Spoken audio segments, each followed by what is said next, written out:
Bismillahirrahmanirrahim. Assalamualaikum warahmatullahi wabarakatuh. Alhamdulillahi hamdan katsiran tayyiban mubarakan fih kama yuhibbu rabbuna wa yarda wa asyhadu an la ilaha illallah wahdahu la syarikalah wa asyhadu anna Muhammadan abduhu wa rasuluh. Allahumma salli wa sallim wa barik ala nabiyina wa sayyidina Muhammadin wa ala alihi wa sahbihi wa sallama tasliman katsira, amma ba'd. Bapak Ibu azanullah iyyakum, alhamdulillah di pagi kali ini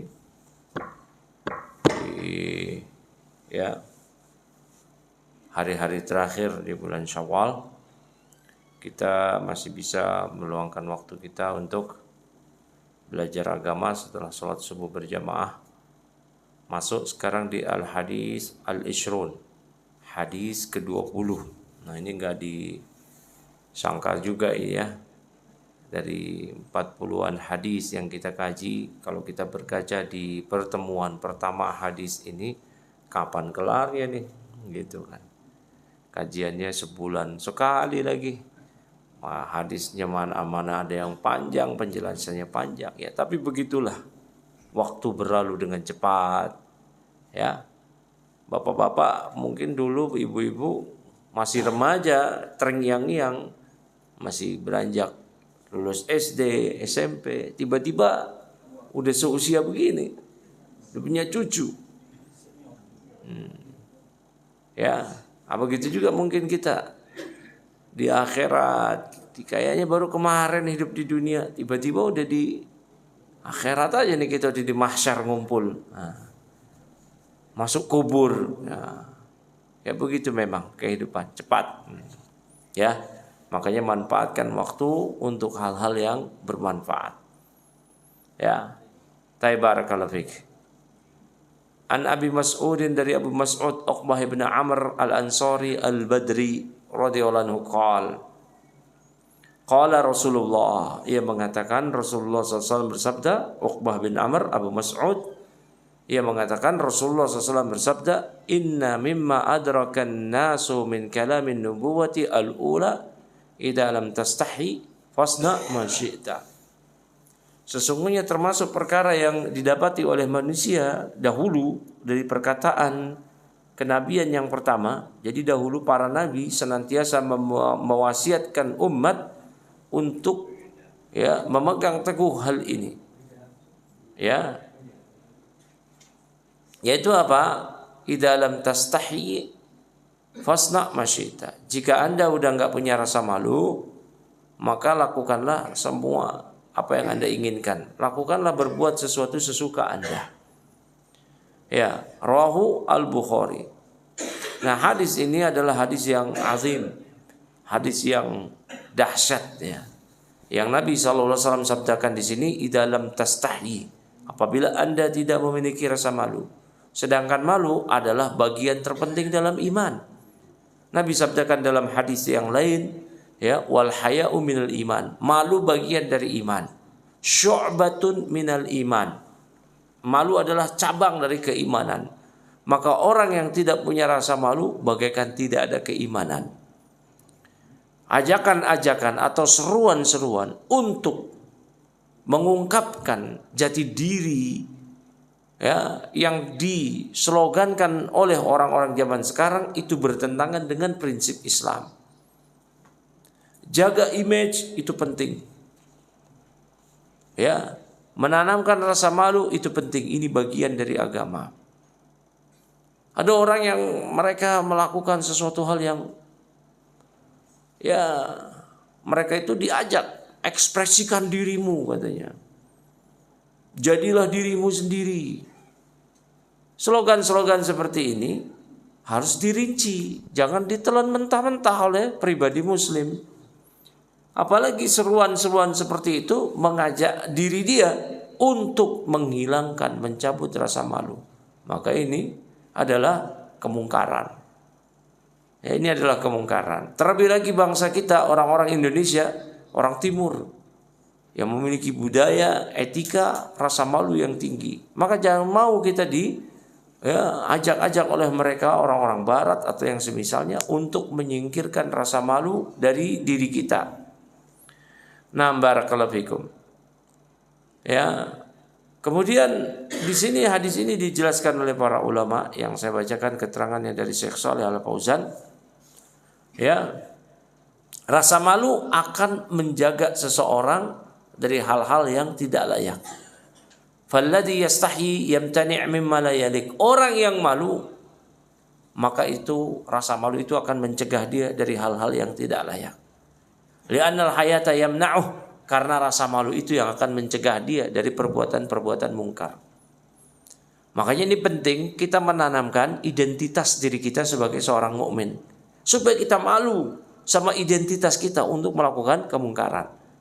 Jangan malu pakai peci, jangan malu pakai koko, jangan malu pakai gamis, jangan malu. Ketika kita pakai peci, pakai koko, pakai gamis, malu kita, matanya jelalatan. Udah pakai peci, udah pakai koko, masuk mall, masuk pasar, jelalatan matanya. Setiap cewek lewat diliatin, yang bening-bening dikit diliatin. Ya kalau masuk mall yang bening gak dikit, banyak. Ya terus diliatin. Ini nggak punya rasa malu. Ya, nggak punya rasa malu. Tanamkan rasa malu. Udah pakai kerudung, pakai jilbab, nggak usah lagi joget-joget depan kamera buat diupload ke TikTok. Ini kok bisa? Ya, udah emak-emak.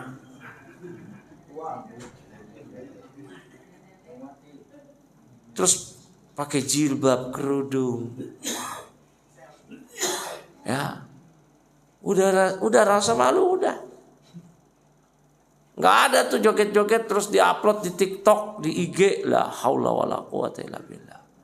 Coba bayangin anak cucu kita ngelihat kayak gitu gimana coba? Hah? Malah ngajarin ya. Udah cuek aja lagi. Nah ini seruan-seruan seperti ini yang mengajak kita untuk menghilangkan rasa malu. Cuek aja. Apa yang mau cuek? Malu itu kata Nabi, syu'batun minal iman. Malu adalah cabang keimanan. Maka gimana bisa kita cuek aja? Nggak bisa. Ya, nggak bisa. Maka terkadang atau bahkan seringnya, kerap kali atribut-atribut Islami yang ada pada diri kita, yang melekat atau yang kita kenakan, itu akan membuat kita malu. Malu akan mencegah kita dari hal-hal yang tidak baik. Ya, pakai peci. Udah pakai peci ya akhirnya malu nanti. Malu dia. Masa pakai peci joget TikTok? Udah malu udah. Udah pakai kerudung, udah malu. Udah malu. Ya. Udah jenggotan, nungguin jenggot. Malu. Ya. Udah pakai peci, pakai koko, udah malu, Pak. Ngerokok aja udah malu depan umum. Ya. Ngerokok udah malu depan umum. Enggak pantas. Nggak pantas. Udah pakai peci, kayak koko, ngebul. Aduh, nggak pantas. Nggak pantas. Ini penting ini. Ya, jadi seruan-seruan atau ajakan cuek aja lagi itu bertentangan dengan norma-norma Islam, prinsip-prinsip Islam yang menanamkan rasa malu. Karena malu adalah bagian cabang dari keimanan. Ya. Taib. Falladzi la yastahi hada dalilun ala dha'fi iman. Orang yang enggak malu, enggak punya rasa malu, itu adalah bukti bahwa dia imannya lemah. Walladzi yastahi hada dalilun ala kamal imanih. Orang yang punya rasa malu itu adalah bukti bahwa dia memiliki keimanan. Dan orang Indonesia ini untuk merealisasikan, mewujudkan hadis-hadis semisal ini itu sangat mudah. Karena orang Indonesia sudah punya basic ketimuran. Adat yang memang sejak dia lahir, dia sudah memiliki norma etika diajarkan oleh lingkungan, keluarga, masyarakat, bahwa dia malu. Kemudian kasus-kasus yang terjadi saat ini atau yang sebelumnya dari rusaknya etika moral karena ketiadaan rasa malu, maka ini identitas bangsa kita berarti sudah tergerus. Belum bicara agama nih, identitas bangsa udah tergerus. Identitas sebagai anak bangsa udah tergerus dengan masuknya budaya-budaya yang bukan bangsa kita. Akhirnya kita jadi sulit mewujudkan pengajaran agama ini, yaitu malu. Dan kata Nabi SAW, idza lam tastahi fasna ma syi'ta, jika Anda tidak memiliki rasa malu, maka lakukanlah semau Anda. Hada min babi tahdid, ini ancaman. Ini ancaman. Oh, kan dalam hadis ini siapa yang enggak punya rasa malu, lakukanlah semaumu. Nah, bagi yang belajar bahasa Arab itu fil amr lagi, fasna ma syi'ta. Berarti memang disuruh, bukan, itu ancaman. Sama semisal firman Allah, faman syaa falyu'min wa man syaa falyakfur. Siapa yang mau menginginkan dia beriman silahkan, siapa yang enggak mau menginginkan silahkan dia kafir. Ya, ini ancaman. Ya. Falaisa takhyiran lahu, bukan diberikan opsi pilihan untuk dia, bukan, ancaman. Kalau enggak malu, lakukan semau Anda. Ini udah dipahami, itu ancaman. Ya. Innama huwa at-tahdid, itu ancaman. Fal haya'u khosratun 'azimatun yamna'u al-insana min kulli radhilatin, maka rasa malu. Rasa malu adalah perkara besar yang akan mencegah seseorang dari hal-hal yang membuatnya dicela, dari hal-hal yang rendah. Udah malu, udah pakai kerudung, kayak jilbab, kayak koko, terus tampil di panggung nyanyi, nyanyi. Udah mak-mak nyanyi dia. Nyawer, joget-joget. La haula wala quwwata illa billah. Udah malu. Berarti kalau masih muda boleh dong. Masih muda aja malu. Ya. Tanamkan rasa malu kepada anak-anak kita. Kepada cucu-cucu kita. Ya, cucu-cucu bapak maksudnya, saya belum punya cucu. Cucu bapak ibu. Ya. Tanamkan rasa malu ini. Ini penting ini. Jangan sampai enggak punya rasa malu. Allahul musta'an. Wa yasunuhu min kulli madammah. Maka rasa malu akan menjaga diri seseorang dari semua hal-hal yang tercela. Ya. Wa amma idza fukida al-haya'u fa huwa musibatun atimatun. Kalau rasa malu udah hilang, maka musibah besar. Ya, ada orang yang enggak punya rasa malu. Makanya ini penting ini, memfilter tayangan-tayangan, memfilter ajakan-ajakan yang mengajak seseorang untuk mencabut rasa malu dari hati diri dia, itu kita disingkirkan ajakan-ajakan, tayangan-tayangan tersebut. Ya. Barakallahu fikum. Belum lagi rasa malu yang hal ini akan mendatangkan kemungkaran yang besar. Lihat Pak, akibatnya gitu ya. Akibatnya itu apa? Malu. Sering kita dinasehati oleh orang-orang tua kita dari hal kemungkaran yang mungkin tidak kita lakukan, namun diberitahukan kalau kamu lakukan nanti dampaknya begini begitu. Malu enggak? Malu. Ya, dan ini penting sekali, memang demikian. Malu. Bapak Ibu punya putra putri, cegah anak-anaknya dari pacaran. Masa punya putri diapelin cowok? Malu. Tanamkan rasa malu ke putrinya. Kamu punya harga diri, malu. Didatengin cowok, malu. Masa putra-putrinya dibiarkan jalan tanpa diikat oleh pernikahan. Pacaran zaman sekarang, la haula wala quwata illa billah. Udah ngikutin gaya orang-orang barat. Akhirnya hamil. Malu lagi. Nah, tanamkan rasa malu kayak begitu ke anak-anak. Walaupun mereka belum melakukannya. Tapi lihat konsekuensi dampaknya ini kalau kamu terjadi kayak begitu. Malu. Nah, barakallahu fikum. Nah, ini penting sekali ya. Ya, tanamkan rasa malu. Farrajul alladzi la yastahi la yatahasha al-kadzib. Maka orang yang enggak punya rasa malu itu dia akan mampu menjauhkan diri dia dari kedustaan. Akhirnya dia dusta, bohong. Padahal dengan dia dusta itu nanti ujung-ujungnya akan ketahuan.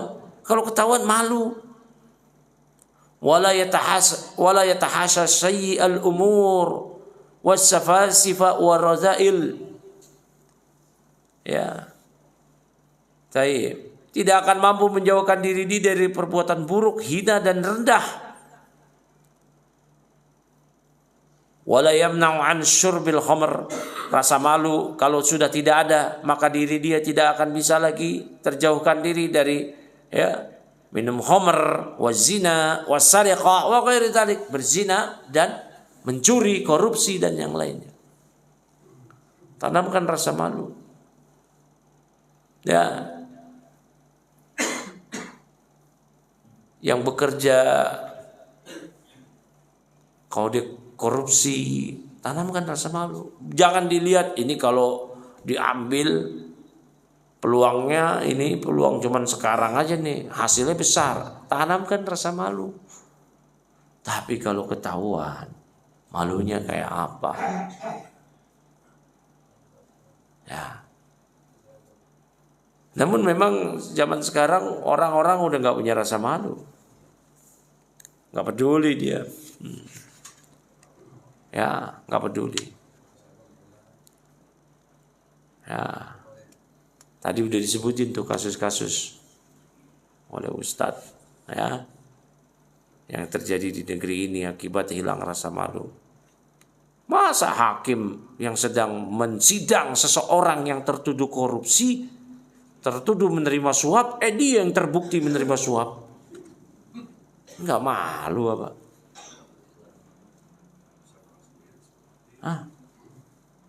Enggak malu kayak gitu. Malu-maluin. Ya. Melecehkan lagi katanya guru besar, melecehkan mahasiswi. Ini akibat enggak bisa jaga mata. Nggak bisa jaga mata. Jaga mata ini perhatikan dikit. Malu kita ini Pak. Malu nggak Pak? Kita lagi ngelirik jelalatan, ngelihat cewek cakep, terus ceweknya tahu kita ngeliatin. Malu nggak? Malu. Malu lah. Masa udah malu? Udah begini masih jelalatan ngeliat cewek. Terus ceweknya tahu diliatin oleh kita. La ilaha illallah. Senang.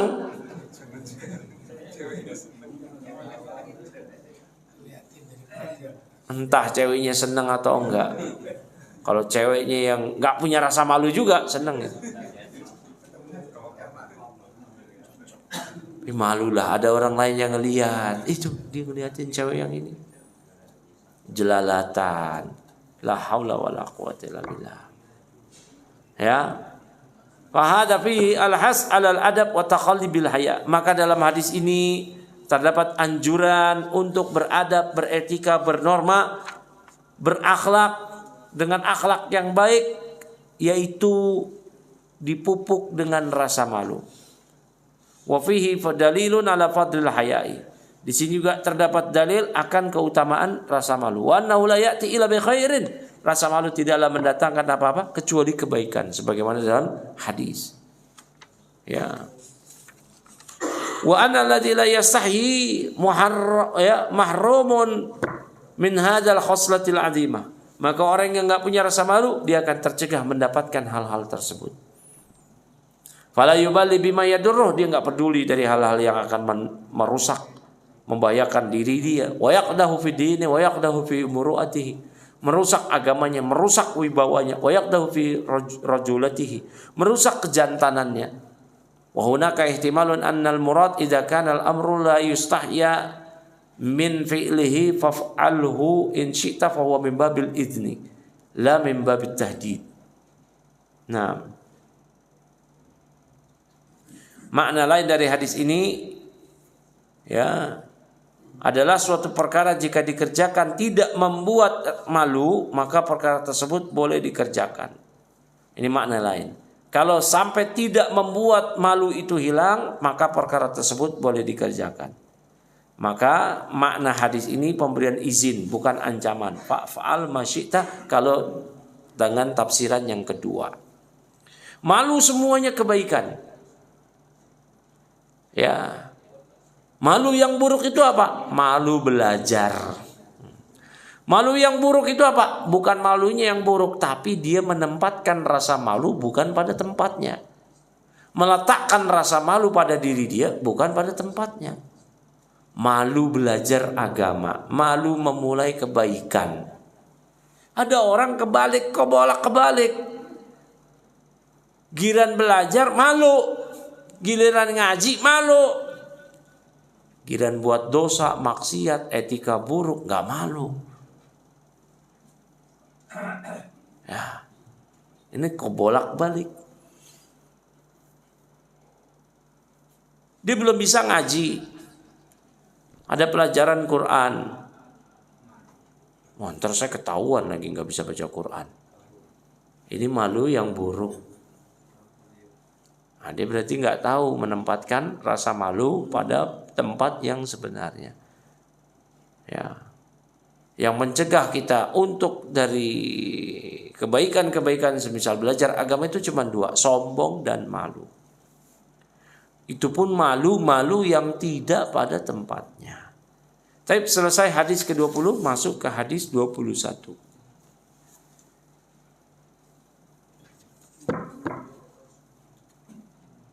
Nah, an Abi Amr wakila Abi Amrah, dari Abu Amr ada yang mengatakan nama kunyahnya adalah Abu Amrah.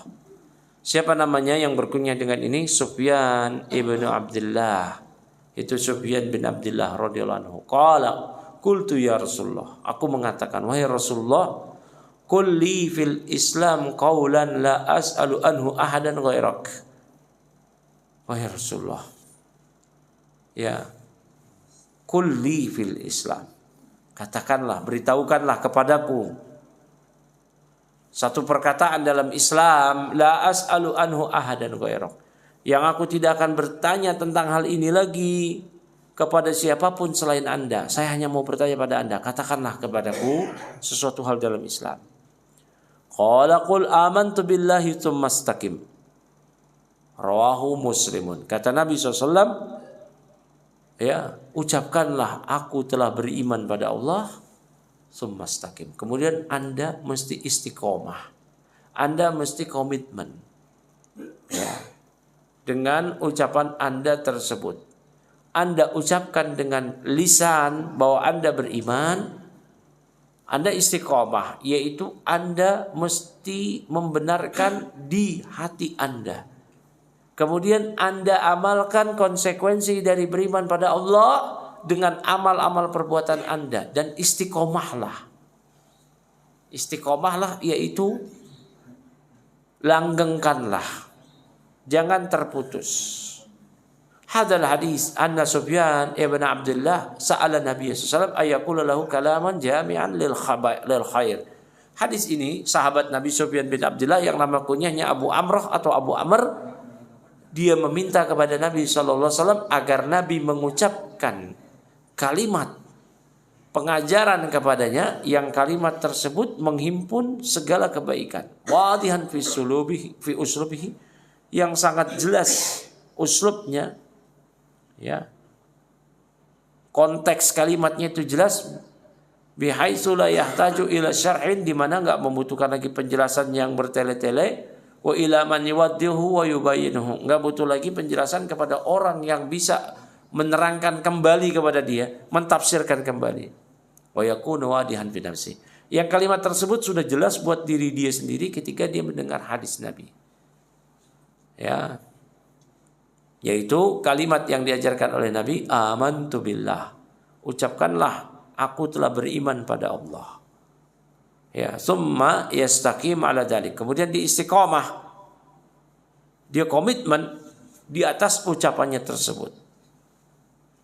Ya, sebagaimana Allah Ta'ala berfirman di Al-Quran, innal ladzina qalu rabbuna Allah summa istaqamu tatanazzalu alaihimul malaikatu alla takhafu wa la tahzanu wa abshiru bil jannati allati kuntum tu'adun. Sesungguhnya orang-orang yang mengatakan Rabbnya, sesungguhnya Allah adalah Rabb kami adalah Allah. Kemudian mereka istiqomah, niscaya akan turun kepada mereka malaikat-malaikat yang akan mengatakan, jangan kalian takut, jangan kalian bersedih. Bergembiralah dengan surga yang telah dijanjikan untuk kalian. Innal ladzina qalu rabbuna Allah tsumma istaqamu fala khaufun 'alaihim wa lahum yahzanun ulaika ashabul jannati khaliduna fiha. Sesungguhnya orang-orang yang mengatakan Rabb kami adalah Allah kemudian dia istiqamah, maka janganlah bersedih, tidak ada kesedihan atas mereka. Jangan pula mereka takut, jangan pula mereka bersedih. Ya, mereka itulah penduduk surga. Penduduk surga mereka kekal di dalamnya. Fallahu jalla wa ala amara nabiyahu bidzalika wa amara al-mu'minin. Allah memerintahkan kepada nabinya untuk mengatakan demikian, juga Allah mengatakan pada kaum mukminin. Fastaqim kama umirta wa man taba ma'ak wa la tadghaw, kata Allah. Ya. Allah berfirman kepada nabinya, beristiqomahlah sebagaimana yang engkau diperintahkan, sebagaimana dan juga orang-orang yang beriman pada engkau, beristiqomahlah. Jangan kalian melampaui batas. Allah berfirman kepada hamba-hamba, fastaqimu ilaihi wastaghfiruh, beristiqomahlah kalian dan beristighfarlah. Nah, ini yang berat ini memang istiqomah. Istiqomah ini. Dan istiqomah itu adalah amalan yang dicintai Allah. Ahabbul amal ilallah. Amal yang paling dicintai Allah ialah yang adwamuha wa in qallat. Yang paling konsisten. Walaupun amal tersebut sedikit. Walaupun amal tersebut sedikit. Istiqomah. Ya. Dan istiqomah di atas iman ini perkara berat. Jangan dikatakan, oh perkara enteng lah. Ntar juga kita mati Islam. Lah, enggak. Allah berfirman, wala tamutunna illa wa antum muslimun. Janganlah kalian mati kecuali dalam keadaan kalian berislam. Istiqomah di atas Islam itu perkara berat. Makanya kita butuh taufik dari Allah untuk hal ini. Kita banyak-banyak doa.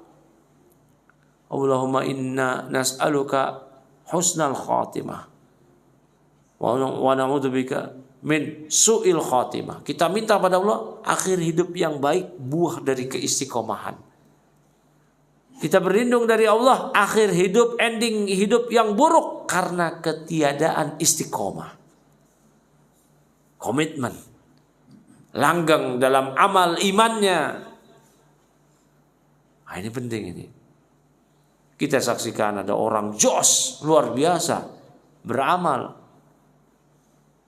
namun di penghujung dia menanggalkan itu semua amal-amalnya. Nggak istiqomah. Udah, naudzubillah, ini musibah buat orang tersebut. Ya, taib.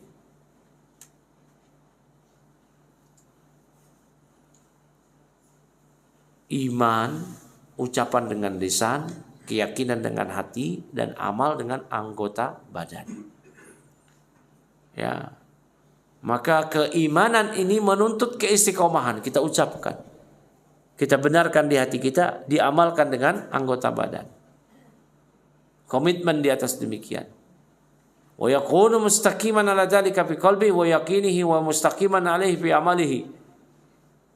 Dia istiqomah, meyakini hal tersebut, keimanan di kolbunya, amal-amalnya. Li'anna al-istiqomata ta'ni al-istiqomatal qalb wa istiqomatal amal. Karena istiqomah itu mencakup ya istiqomah hati, istiqomah amalan.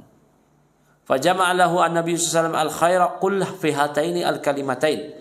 Qul amantu billah tsumma istaqim. Dan Nabi SAW mengumpulkan semua kebaikan hal tersebut dari 2 kalimat saja. Berimanlah kalimu kepada Allah, katakanlah aku telah beriman pada Allah, kemudian kamu mesti istiqomah. Komitmen. Fala yakfi annal insan yu'minu biqalbihi wa la yaqulu bilisanihi wa la yakfi ay yaqula bilisanihi wa la yastaqimu fi qalbihi wa amalihi. Fala budda minal umur as-salasah. An-nutqu bilisan wal i'tiqad al-qalb bil qalb wal amal bil jawarih. Maka enggak cukup seseorang beriman dengan kolbunya tapi tidak mengucapkan dengan lisannya. Tidak cukup dia mengucapkan dengan lisannya tapi tidak istiqomah kolbunya, tidak istiqomah amalnya. Mesti 3 hal terwujud, ucapan dengan lisan, keyakinan di hati, dan amal dengan anggota badan. Nah, istiqomah itu apa sih? Al-istiqomatu ma'naha ayyakunal insan mu'tadilan mustaqiman bainal guluwi wa bainat tasahul. Istiqomah maknanya seorang berada pada posisi yang tengah-tengah, yang profesional.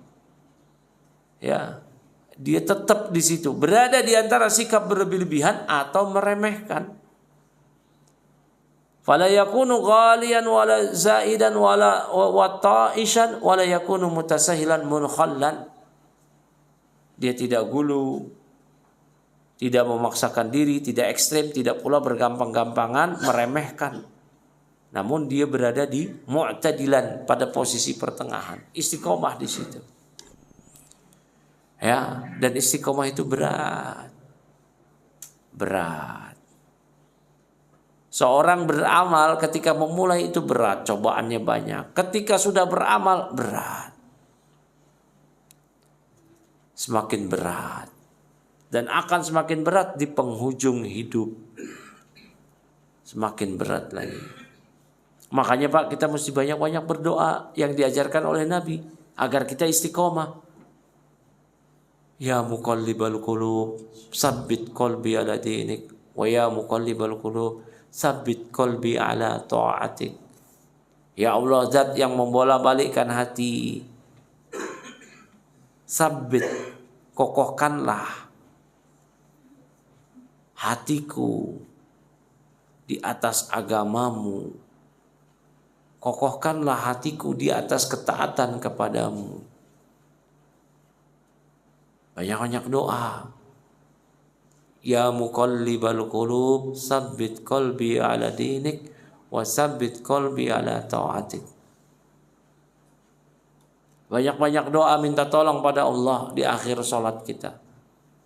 Allahumma a'inni ala zikrika wa syukrika wa husni ibadatik. Ya Allah, tolonglah aku untuk senantiasa berzikir mengingat Engkau, bersyukur kepada Engkau, dan baik dalam ibadah kepada Engkau. Minta kepada Allah keistiqomahan. Dan keistiqomahan yaitu komitmen terus-menerus langgeng dalam amal kebaikan.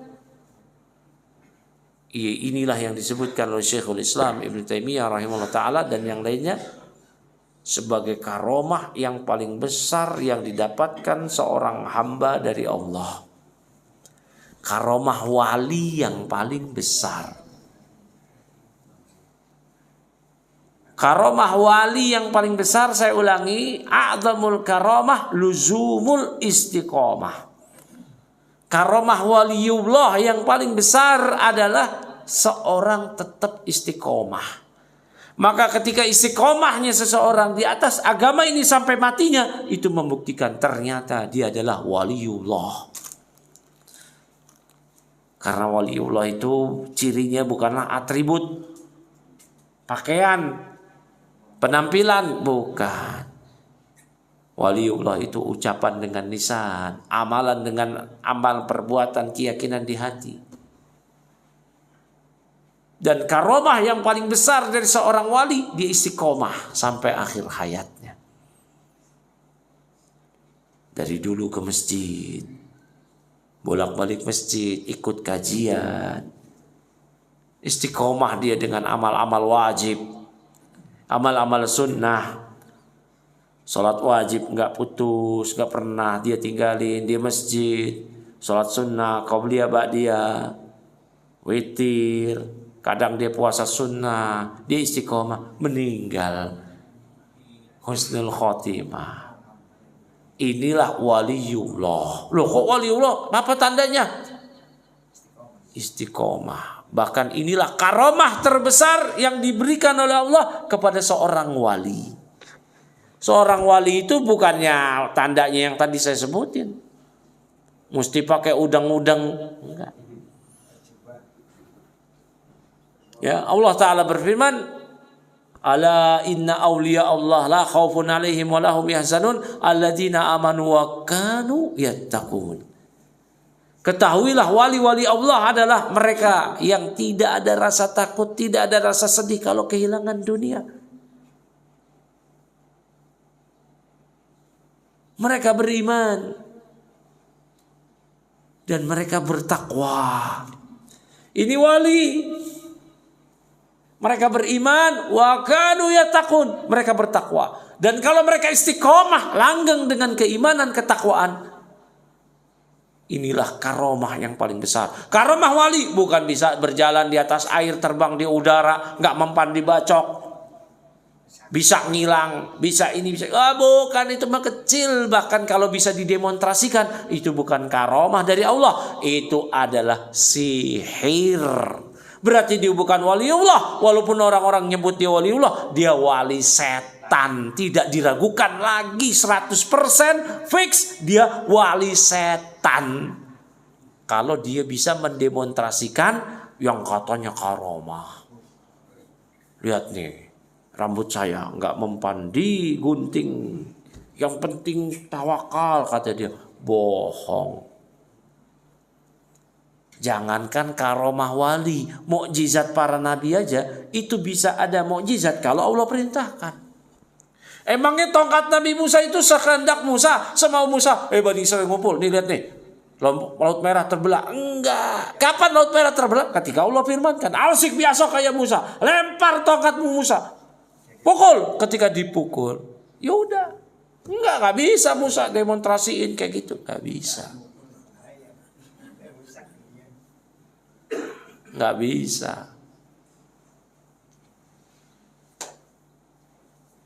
Paham sini bapak-bapak. Jadi kalau ada yang mendemonstrasikan hal-hal yang di luar kebiasaan kita, itu dia 100%. Nggak boleh ada keraguan 1% nisa. Enggak, 100% wali setan. Wali setan. Jangan ada keraguan, cuma 99% kali. Enggak, 100% wali setan. Wali setan ini disebutkan oleh para ulama. Ibnu Taimiyah punya kitab Al-Furqan baina auliya'ir rahman wa auliya'is syaitan.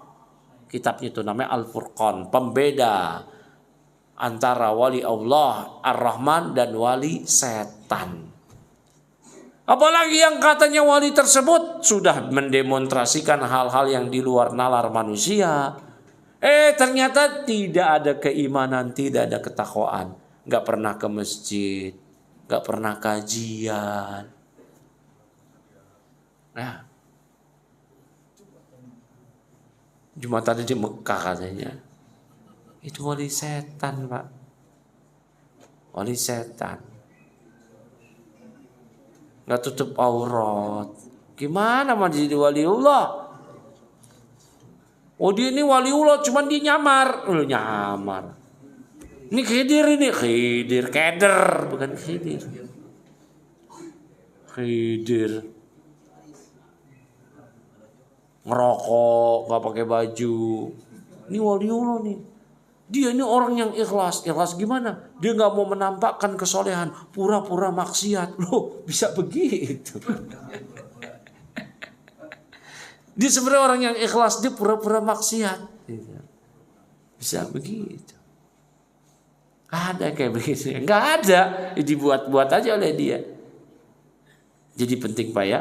Ini yang tadi saya sebutkan, a'zamul karamah luzumul istiqomah. Ini yang disebutkan oleh para ulama, karamah Allah yang paling dahsyat, yang paling besar kepada seorang wali adalah dia senantiasa komitmen di atas keistiqomahan. Ada orang nggak dikenal sebagai wali, memang nggak dikenal. Kita ini siapa sih kita ini? Orang nggak kenal diri kita dengan kebaikan-kebaikan mungkin. Cuman taunya ya tuh dia biasa ke masjid.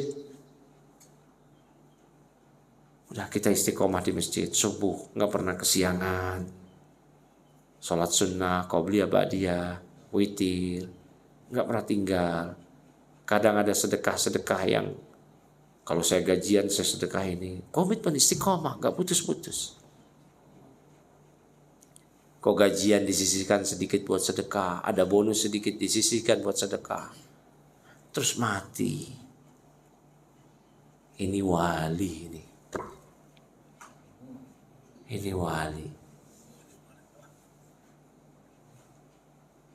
Ya. Itu kalau yang mati di atas keistiqomahan. Sekarang kita ya mungkin ada amal-amal kebaikan ya walau sedikit yang kita lakukan. Namun pertanyaan kita kan belum tentu istiqomah. Siapa yang bisa menjamin diri dia bahwa matinya dia di atas kalimat syahadat la ilaha illallah? Siapa yang bisa menjamin? Gak ada. Siapa yang bisa menjamin diri dia pasti nanti istiqomah, pasti nanti terbebas dari hal-hal yang akan mencegah dia dari keistiqomahan? Gak ada. Terlebih zaman sekarang. Makanya Nabi sabdakan asbahal mu'min. Asbahal mu'minu. Ya. Asbaha ar-rajul mu'minan. Ada seorang yang di pagi hari dia beriman, di sore hari dia kafir. Cepat banget. Cuman butuh seharian bisa murtad.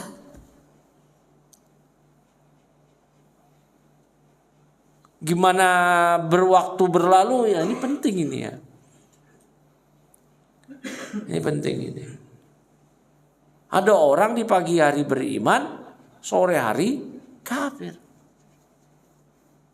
Ya, naudzubillah. Kenapa faktor dunia? Ya dia menjual dinah agamanya dengan sedikit dunia, akhirnya nggak jadi istiqomah. Ya, maka ada hal-hal yang harus kita waspadai dari tercabutnya istiqomah ini. Harta, tahta, wanita, popularitas. Harta, tahta, wanita, popularitas. Kalau wanita pria, ya. Masa wanita juga. Tapi karena sudah bel, saya cukupkan di sini ya. Ya, silakan bagi yang mau bertanya. Ya, maksud saya ingin memberikan pertanyaan soal bahasan hadis ini. Ya. Berikan istiqomah menjadi wali itu ada tingkatannya bagaimana Ustaz? Betul, wali Allah itu ada tingkatan-tingkatannya. Wali Allah itu enggak satu, enggak sama. Ya.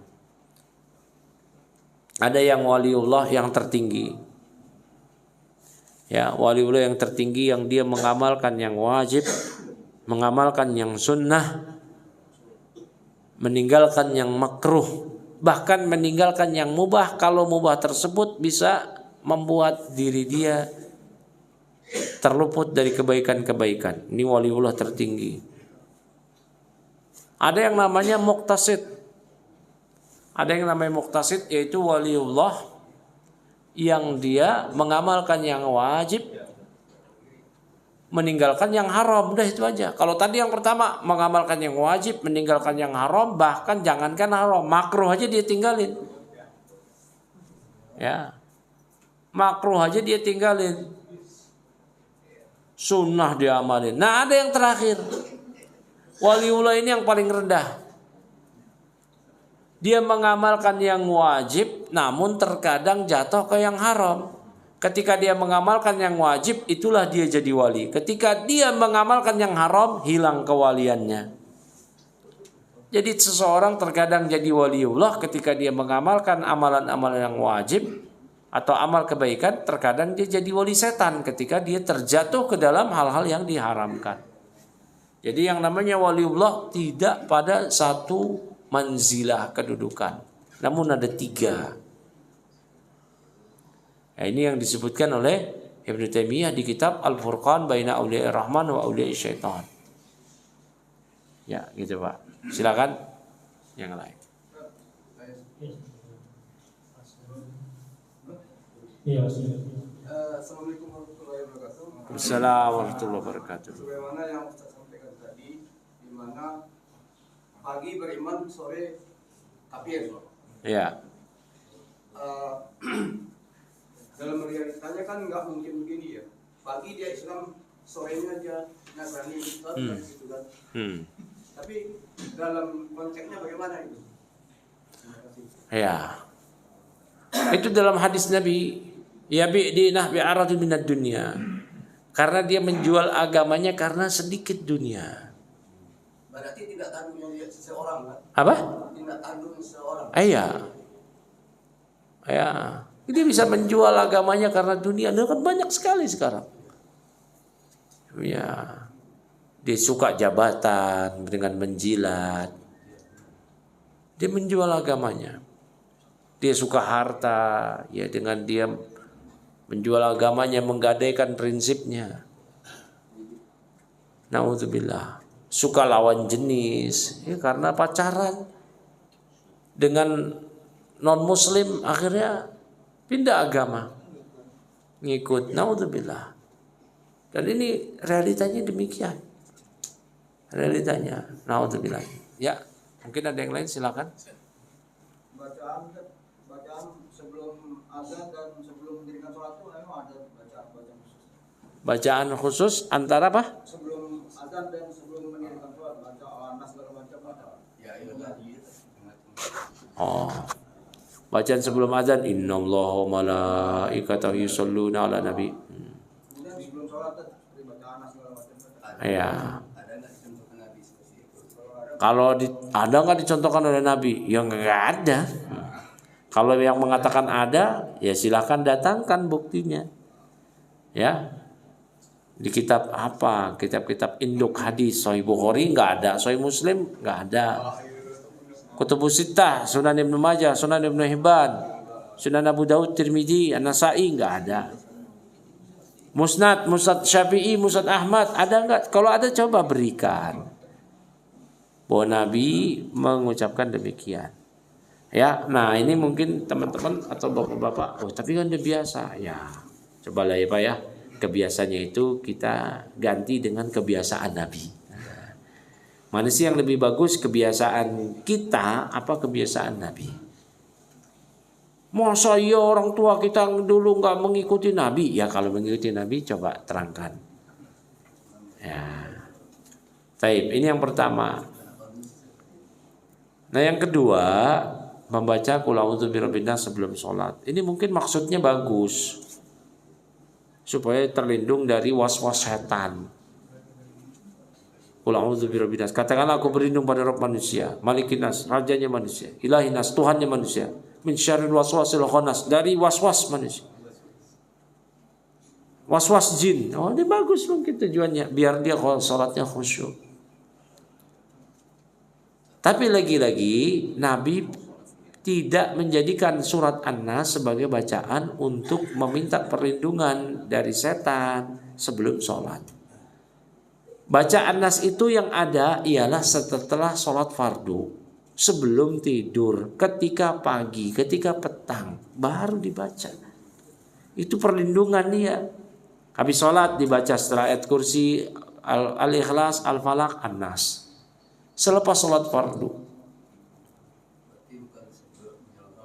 Bukan, setelah sholat, bukan menjelang sholat, terbalik itu. Ini kan doa perlindungan bagus, iya, tapi Nabi mendawamkannya, melanggengkannya setelah sholat, pagi petang.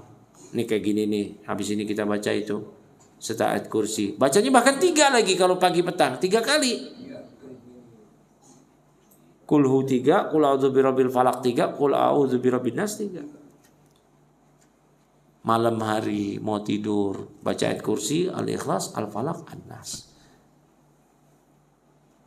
Ya. Tapi saya mau baca sebelum sholat, ya silahkan. Tapi jangan terus-terusan. Kalau terus-terusan, ini melanggengkan demikian. Nah, jangan dirutinkan.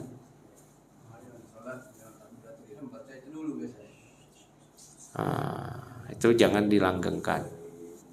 Ya. Lagi-lagi ini kan udah biasa. Ya, bagus kebiasaan kita apa kebiasaan Nabi. Ya, tentu kebiasaan Nabi yang paling bagus. Wa khairul hadi hadi Muhammadin SAW. Sebaik-baik petunjuk adalah petunjuk Nabi sallallahu alaihi wasallam. Nah, itu ya. Taib. Dan satu lagi Ya.